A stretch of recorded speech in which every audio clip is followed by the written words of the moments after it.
Hello বন্ধুরা, তোমরা সবাই ভালো আছো? কালকে নীল ষষ্ঠী, আজকে গিয়েছিলাম একটুখানি, যেহেতু আজকে হনুমান জয়ন্তী, সেই জন্য গিয়েছিলাম হনুমানজিকে প্রণাম করতে। সেটা হচ্ছে বালিতে। তো বালিতে গিয়ে প্রণাম করেছি, অবশ্যই শর্টসের মাধ্যমে তোমরা দেখেছো, প্রচণ্ড ভিড় হয়েছে। লাইন দিয়ে ঠাকুরের ভোগ একটু খাওয়া গেল না, সেটাই না গেল।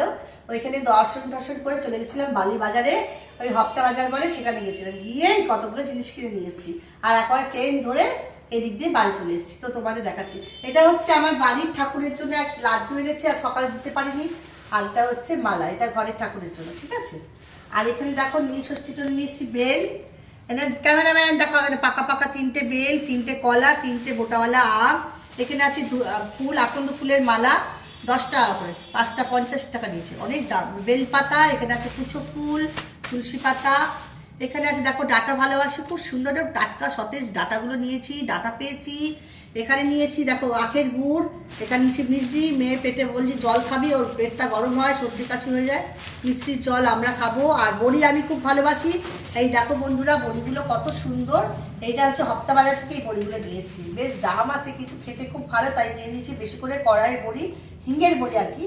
আর এখানে নিয়ে নিয়েছি দেখো মটরের বড়ি, এখানে যে ভাজা বড়ি, ডাল দিয়ে, ভাত দিয়ে, গন্ধরাজ লেবু দিয়ে একেবারে কুড়মুড়াইয়া কুড়মুড়াইয়া কুড়মুড়িয়া খাবো। এই যে ভাজা বড়ি, ছোট ছোট ছোট ছোট, দেখো কাছ থেকে দেখো। আচ্ছা, এখানে নিয়েছি ধান, কুচি কুচি ঠাকুরের জিনিস নিয়েছি, দেখো গোলাপ জল, এটা হচ্ছে চামেলি তেল, এটা হচ্ছে ঘি, এটা হচ্ছে মধু।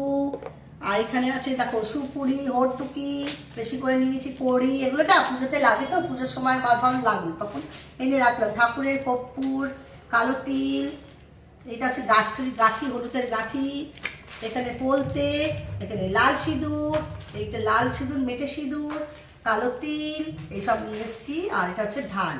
তো বন্ধুরা এটা চাকের গুড় নিয়ে এসেছি, দেখো খুব সুন্দর। তো দেখো বলছি কি যে বন্ধুরা, ঠাকুরের পুজোও করতে হবে, শুধু ঘরে বসে বসে একদম টাকার চিন্তা করবো, আমার হাতে টাকা চলে আসবে তাই না। ঠাকুর দেবতায় মন দিতে হবে, ঠাকুর দেবতাকে একটু প্রণাম করতে হবে, ঠাকুরের বই পড়তে হবে, ঠাকুরের কথা শুনতে হবে, ভালো মন রাখতে হবে, হিংসা করতে হবে না, লোককে উল্টোপাল্টা বলবে না, তাহলে অটোমেটিক্যালি কিন্তু তুমি ভালো থাকবে, ভালো খাবে, ভালো পড়বে, ভালো চলবে। তো এটাই বললাম। তো আজকের মতো এখানে টাটা। এখনই আমি লাইভে যাবো, ফেসবুক লাইভে, যারা যারা আসবে চলে আসবে লাইভে। তো চলো টাটা, লাভ ইউ অল।